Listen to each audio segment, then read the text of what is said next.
Et j'ai découvert tardivement, malheureusement, que la médecine des vaccins n'était pas une médecine scientifique.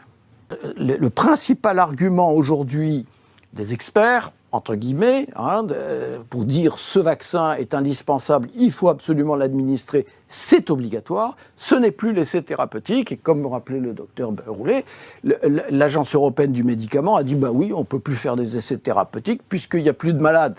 Oui, bon. Donc, on va se baser sur des données de concordance. C'est-à-dire, on va dire, entre 1900 et 2000, par exemple, on a vu la fréquence d'une maladie disparaître, très bien, et c'est grâce au vaccin. Bon, il faut regarder les données. Je vais vous montrer des données, si vous voulez. Avec plaisir. Voilà, ça c'est la rougeole. Alors je montre le... D'ailleurs, si vous voulez, j'ai un extrait du documentaire de Anne Georget qui montre ces courbes-là, si vous voulez. Voilà, mais vous voyez, regardez, vous voyez, c'est la fréquence de la rougeole, de la mortalité. On voit en ordonnée, c'est les années. En jaune, c'est l'arrivée du vaccin. Vous voyez que le vaccin, il arrive après la bataille. C'est clair. Complètement.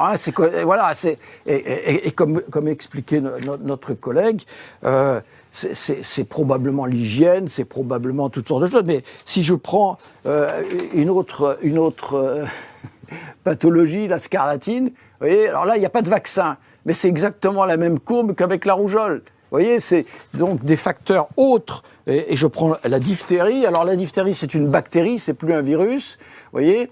Alors là, il y a les antibiotiques et les vaccins. Vous voyez que à nouveau, et les antibiotiques, voilà, ils arrivent après la bataille. Pour le tétanos, par exemple, c'est une bactérie qui se trouve dans la bouse de vache. Le jour où les enfants n'ont plus été joués dans le fumier, eh bien, le tétanos des enfants a disparu. Le jour où le tas de fumier n'était plus devant la ferme et que les fermiers étaient partis travailler à l'usine, on n'a plus de tétanos. C'est pas le vaccin. Vous voyez, le vaccin, il est arrivé complètement après la bataille.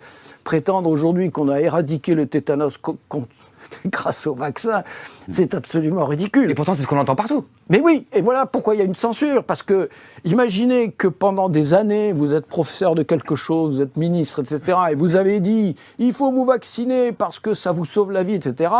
L'évidence des faits va tellement à l'encontre que vous êtes ridicule. Donc, vous ne pouvez pas laisser les faits être exposé devant une caméra ou dans des... Et donc, les experts se taisent. Que par conséquent, il faut la discuter, il faut analyser, et il faut analyser